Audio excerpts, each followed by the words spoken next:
Group 4ல இதுதான் என் first attempt. நான் படிக்க ஆரம்பிச்சு கரெக்டாக ஆகஸ்ட் 18 இங்கே வந்து சேர்றேன்.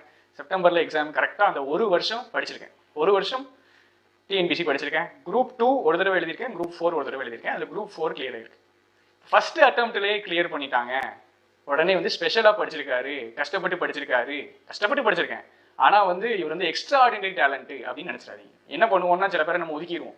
இவங்கெல்லாம் alien level, extra ordinary type, இவங்கெல்லாம் டக்கு டக்குன்னு பாஸ் ஆகிட்டு போயிடுவாங்க. அதனால அவங்களையெல்லாம் நம்ம கணக்கில் சேர்க்கக்கூடாது. நம்ம படித்து பாஸ் ஆக 1.5 வருஷம் ஆகும், 2 வருஷம் ஆகும் அப்படின்னு நினைக்காது. சரிங்களா? நம்மளுடைய லெவலில் கிடையாது. நம்ம வந்து எவ்வளவு கஷ்டப்படுறோம், எவ்வளவு ஹார்ட் ஒர்க் போடுறோம் அப்படிங்கிறதுலாம் இருக்கு. எனக்கு பொறுத்த வரைக்கும் நான் கிளாஸ் எடுத்துகிட்டே படிக்கணும். எங்கள் இன்ஸ்டியூட்டில் நான் கிளாஸ் எடுக்கணும். இதை தாண்டி வந்து எங்கள் வீட்டில் அதுவும் அந்த காசு பத்தாது. எங்கள் இன்ஸ்டியூட்லேருந்து வர காசு பத்தாம நான் வீட்டில் வேற தனியாக 11th 12th கிளாஸ் எடுத்துருக்கேன். இது எல்லாத்தையும் தாண்டி நான் படித்து பாஸ் ஆகணும். நான் பாஸ் ஆகணும்னா இப்படி தான் பாஸ் ஆகணும். இதுதான் என் சூழ்நிலை. ஈஸியான சூழ்நிலை கிடையாது. கடந்த 1.5 வருஷமா எனக்கு தெரிஞ்சு நான் லீவ் எடுத்த நாட்கள்னு கம்மி. லீவ் எடுத்த நாட்கள்லாம் இந்த நாள் நம்ம ஃப்ரீயாக இருப்போம் அப்படிங்கிற நாட்கள் ரொம்ப கம்மி. சரிங்களா? என்னைக்குனாலும் காலையில் வந்துட்டு கிளாஸ் எடுக்கிறோம், படிக்கிறோம், திரும்ப டெஸ்ட் போடுறோம், திரும்ப நைட்டு வீட்டுக்கு போகிறோம். இதுதான் என் ஷெட்யூல். என்ன நடந்தாலும் Sunday, Saturday, Christmas, new year, Deepavali எதுவுமே கிடையாது. இப்படிலாம் நான் படித்தாதான் நான் முன்னாடி வர முடியும். சரிங்களா? சூழ்நிலைகள் எல்லாருக்குமே இருக்கு. உலகத்தில் இருக்க எல்லாருக்குமே கஷ்டமான சூழ்நிலை இருக்கு. சரிங்களா? சூழ்நிலைகளை கை காமிச்சு இந்த சூழ்நிலைனால நான் படிக்காம இருப்பேன் அப்படின்னு சொல்றதும், இந்த சூழ்நிலைனாலதான் நான் படிப்பேன்னு சொல்றதும் நம்ம கையில தான் இருக்கு. இப்போ எனக்கு இருக்கிற கஷ்டமான சூழ்நிலைனால தான் நான் படித்தேன். எங்கள் வீட்டில் எனக்கு கொடுத்த டைம் கரெக்டாக 1 வருஷம், 1.5 வருஷம். இந்த 1.5 வருஷத்துக்குள்ளே நீ பாஸ் ஆகலைன்னா ஓகே அப்படின்னு சொன்னாங்க. நான் நினைச்சாலும் நினைக்கலைனாலும் பிடிச்சாலும் பிடிக்கலைனாலும் அந்த 1.5 வருஷத்துக்குள்ளே ஒரு படித்து பாஸ் ஆகி ஆகணும். இதுதான் எனக்கு இருந்த சூழ்நிலை. சரிங்களா? இந்த சூழ்நிலை இருந்ததுனால தான் நான் பாஸ் ஆனேன். இந்த சூழ்நிலை இருக்கிறதுனால தான் நான் ஃபெயில் ஆகிறேன்னு நிறைய பேர் நீங்கள் சொல்லிட்டு இருக்கலாம். இதே மாதிரி எனக்கு வீட்டில் கஷ்டம் இருக்கு, கஷ்டமான சூழ்நிலை இருக்கு, நான் வேலை பார்த்துட்டு இருக்கேன், அந்த மாதிரி இருக்குது, தனியாக போய் படிக்க முடியாது, அப்படி இப்படின்னு ஏகப்பட்ட சூழ்நிலைகள் சொல்லலாம். அந்த சூழ்நிலைகள் தான் நம்மளை படிக்க ஊந்துகோலாக இருக்கும். அந்த சூழ்நிலைகளை பயன்படுத்தி தான் நம்ம படிக்கணும். இந்த மாதிரி சூழ்நிலைகள் அமைஞ்சதுனால தான் என்கிட்ட கேட்டிங்கன்னா நான் படித்தேன். ஏன்னா ஒருவேளை எனக்கு இந்த கஷ்டமான சூழ்நிலை இல்லைன்னு வச்சுக்கிடுவோம், நான் ஃப்ரீயாக படிப்பேன், பொறுமையாக படிச்சிருப்பேன். ஆனால் இந்த சூழ்நிலை இருந்ததுனால காலையில் 7 மணிக்கு வந்தால் நைட்டு 8 மணிக்கு இப்படி தான் வீட்டுக்கு போக முடியும். காலையில் சாப்பாடு, மதியம் சாப்பாடு, சிலர் நைட்டு சாப்பாடு, இன்ஸ்டியூட்டில் சேர்ந்து எங்கேயாவது சாப்பிட்றது தான். எந்த கிளாஸில் போய் உட்காரணும்னே தெரியாது.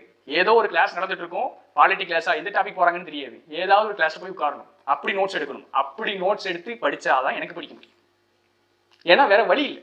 படித்தா இப்படி தான் படிக்கணும், இல்லை படிக்க முடியாது. இந்த சூழ்நிலையில கிளாஸ் பிச்சு தனித்தனி கிளாஸாக படிச்சு தனித்தனி டெஸ்ட்டாக போட்டு டெஸ்ட் பேட்சில் எனக்கு எந்த டாப்பிக்கே படிச்சிருக்க மாட்டேன். இருந்தாலும் டெஸ்ட் பேட்சுக்கு போய் உட்காருவோம், டெஸ்ட் பேட்சில் காதில் கேட்டு படிக்கலாம் அப்படிங்கிற நம்பிக்கையில் படிச்சு இப்படி கொஞ்சம் கொஞ்சமாக படித்து கிளியர் பண்ணதான் இது.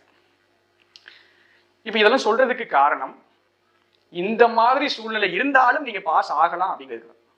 இந்த மாதிரிலாம் சூழ்நிலை வச்சு நான் பாஸ் ஆகிட்டேன்ட்டு நான் சொல்றதுக்காகன்ட்டு இல்லை.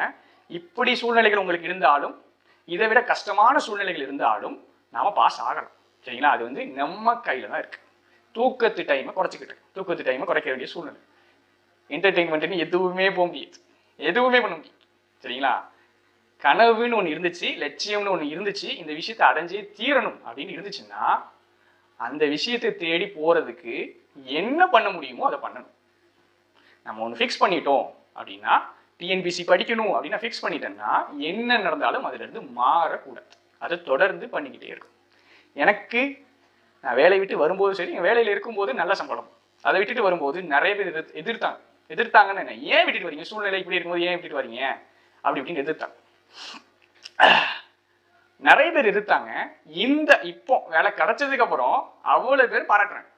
நல்ல வேலை, நீங்க வேலையை விட்டுட்டு வந்துட்டீங்க, இங்க வந்து கவர்மெண்ட் ஜாப்ல செட்டில் ஆகிட்டீங்கன்னு பாராட்டுறேன். சரிங்களா? அதாவது நம்ம நல்லதுல நம்ம கூட நிறைய பேர் இருப்பாங்க.